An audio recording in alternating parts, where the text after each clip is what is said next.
আসসালামু আলাইকুম রহমতুল্লাহি বারাকাতুহু। প্রিয় শ্রোতা, আশা করি আপনারা সবাই ভালো আছেন। আমি আল্লাহর অশেষ রহমতে আলহামদুলিল্লাহ ভালো আছি। প্রিয় শ্রোতা, আমরা শিখতেছি নবী করিম সাল্লাল্লাহু আলাইহি ওয়াসাল্লামের জীবনী। আজ আমরা 22 নম্বর পর্ব থেকে জেনে নিব ইনশাআল্লাহ। প্রিয় শ্রোতা, নবী করিম সাল্লাল্লাহু আলাইহি ওয়াসাল্লামের শত্রুরা আবার আরেক বুদ্ধি নিয়ে আসলো। তারা বলে, তুমি যে বলেছ তোমার কথা না শুনলে আল্লাহ আমাদেরকে আদ সামুদ জাতির মতো আযাব দিয়ে ধ্বংস করে দিবে। তুমি তো আমাদেরকে ভয় দেখিয়েছ, তাহলে তোমার আল্লাহকে বলো এই মুহূর্তে এখন আযাবের এক টুকরা পাঠিয়ে দিতে। তখন নবী করিম সাল্লাল্লাহু আলাইহি ওয়াসাল্লাম বলেন, আমি এটা তো আল্লাহর কাছে চাইব না, এটা আল্লাহর ফয়সালা। তিনি সিদ্ধান্ত নেবেন কি করবেন। তিনি যদি চান করবেন, কিন্তু আমি এটার জন্য কোনো দরখাস্ত দিব না। তখন তারা বলে, ইয়া মুহাম্মদ, আমরা তোমাকে এত রকমের প্রস্তাব দিলাম, তোমার সাথে আমরা অনেক ধরনের কথা বলেছি, তাহলে এগুলো কি তোমার আল্লাহ জানেন না? যদি জানেনও তিনি, তাহলে আমরা এগুলো করার পরে তিনি আমাদেরকে কী শাস্তি দিবেন?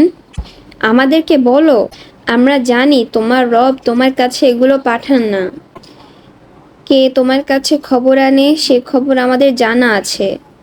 ইয়ামানে একজন লোক আছে, তার নাম রহমান। তার কথা শুনো, তার কাছ থেকে লেখা সংগ্রহ করে আমাদের কাছে শোনাও। আমরা বুঝতে পেরেছি মোহাম্মদ কোরআনের মধ্যে রহমানের কথা বলে, তুমি আমাদেরকে কনভিন্স করতে পারবে না। আর আমরা তোমাকে এভাবে ছেড়ে দিব না। নয় তুমি শেষ হবা, না হয় আমরা শেষ হব। তোমার কাজ এভাবে চলতে পারে না। আমরা তো ফেরেশতাকে ইবাদত করি, এগুলো আল্লাহর কন্যা। এগুলো আমাদের অনেক উপকারে আসে। তোমার ইবাদত আমাদের কোনো কাজে আসবে না। তারপর তারা বলে, শুনো মুহাম্মদ, তোমার আল্লাহ ফেরেশতাদেরকে সাথে নিয়ে যদি আমাদের সামনে এসে বলে এই হলো আল্লাহর রাসূল, তখন আমরা বিশ্বাস করব, তার আগে না। এর মধ্যে আরেকজন লোক আসলো, তার নাম হলো আব্দুল্লাহ ইবনে আবি উমাইয়া ইবনে মুগিরা আল মাকজুমি। এই লোকটি হলো নবী করিম সাল্লাল্লাহু আলাইহি ওয়াসাল্লামের ফুফাতো ভাই। সে বলে, ইয়া মুহাম্মদ, তোমাকে তো তারা এই পর্যন্ত অনেক কথা দিয়েছে, শর্ত দিয়েছে, তুমি কোনো কিছুতেই রাজি হওনি। এই লোকটি হলো নবী করিম সাল্লাল্লাহু আলাইহি ওয়াসাল্লামের ফুফাতো ভাই। তুমি কোনো কিছুতেই রাজি হওনি।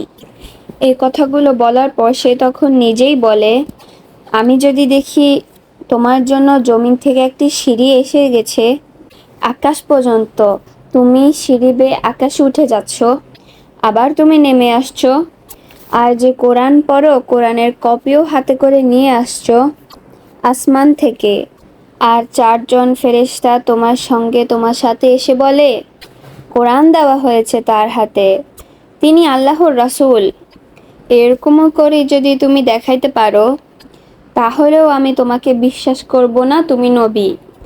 এই ধরনের কথা বলে নবী মুহাম্মদের সাথে অনেক অনেক খারাপ ব্যবহার করেছে।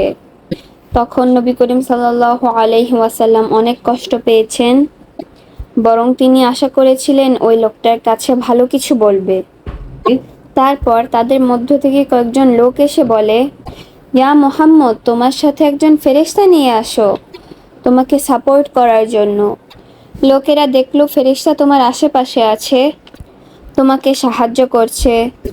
তখন আল্লাহ পাক কোরআনে কারিমে আয়াত নাজিল করেছেন। তারা বলল, তার সাথে যদি একজন ফেরেশতা আসতো। আল্লাহ তাআলা আরো বলেন, আমি যদি ফেরেশতা পাঠাতাম তাহলে তাদের সাথে একসাথে সব ফয়সালা করে দিতাম, কিন্তু তাদেরকে অবকাশ দেওয়া হলো, সুযোগ দেওয়া হলো। আর যদি আমি একজন ফেরেশতা পাঠাইতাম তাহলে আমি পুরুষ ফেরেশতা করে পাঠাইতাম। যখন তিনি পোশাক পরতেন তখন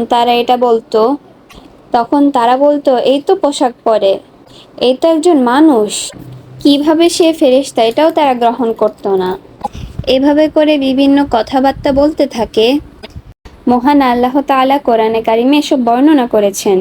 সূরা রাদ 31 নম্বর আয়াতে আল্লাহ তাআলা আরো বলেন, এই কোরআন যদি এমন হতো এটাকে দিয়ে পাহাড়কে সরিয়ে দেওয়া হতো, যেটা তারা বলেছে, জমিনকে কেটে নদী নালা বের করা হতো, অথবা কোনো মৃত মানুষ এসে বলতো, এগুলো ঠিক আছে যেগুলো তারা বলেছে, কিন্তু এসব কিছু মহান আল্লাহর ফয়সালার হাতে। তিনি কিভাবে কি করবেন তিনি ভালো জানেন। আল্লাহ তাআলা আরো বলেন সূরা ফুরকানের 7 থেকে 10 নম্বর আয়াতে, তারা আরো বলে, এটা কিভাবে সম্ভব? মানুষ খাবার খায় সেও খাবার খায়, মানুষ বাজারে যায় সেও বাজারে যায়, কিভাবে হয়? তাহলে সে কিভাবে রাসূল হয়?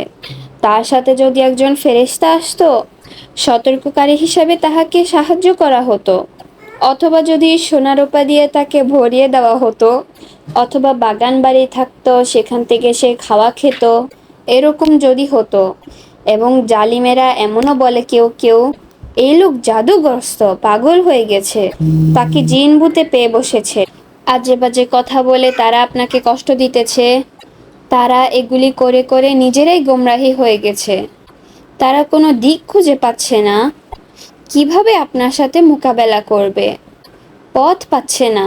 সে আল্লাহ কত মহান, কত পবিত্রময়, কত বরকতময়। তিনি চাইলে আপনার জন্য কত সুন্দর, তারা যে বাগান বাড়ির কথা বলে, তার চেয়ে কত ভালো বাগান বাড়ি প্রাসাদ আল্লাহ তৈরি করে দিতে পারেন, যার নিচ দিয়ে পানি প্রবাহিত হবে। কিন্তু এগুলো করে আল্লাহ তাআলা মানুষদেরকে ইসলামের দিকে আনার উদ্দেশ্য নয়।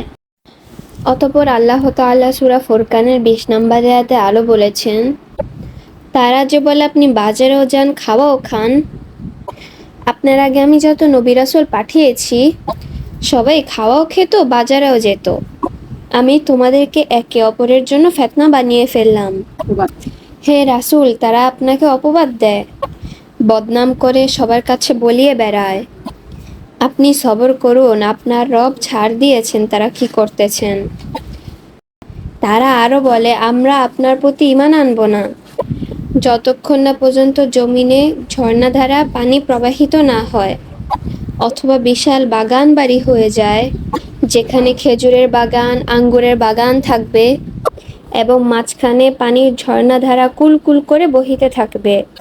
এরকম করে যদি হয়, আর যদি এসবের কারণে হঠাৎ করে এক টুকরা আযাব এসে আসমান থেকে নাজিল হয়ে যায়, অথবা আপনি আল্লাহকে সরাসরি নিয়ে আসেন, অথবা আপনার যদি অনেক বড় বিশাল ঘর হয় যাতে মণি মুক্তা দ্বারা খচিত থাকিবে, অথবা আসমান থেকে সিঁড়ি দিয়ে আপনি উঠে যান এবং এমন একটি কিতাব নিয়ে আনবেন যেটা আমরা ধরে পড়তে পারি, আপনি বলে দেন, কত পবিত্র আমার রব আল্লাহ, আমি তো শুধু মানুষ মাত্র, ফেরেশতা না। আল্লাহ পাক আমাকে রাসূলের মর্যাদা দিয়ে পাঠিয়েছেন ওহীর মাধ্যমে।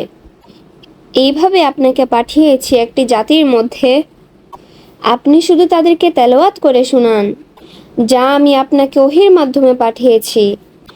আপনি বলে দেন, সেই রহমান আমি যার কথা বলছি সে তো ইয়ামানের রহমান, তিনি আল্লাহ, তিনি আমার রব, আপনি আমার উপর তাওয়াক্কুল করেন। সূরা আনামে আল্লাহ তাআলা আরো বলেন, আল্লাহ আমাকে অভিশাপী হিসাবে পাঠিয়েননি, আমাকে রহমত হিসাবে পাঠিয়েছেন।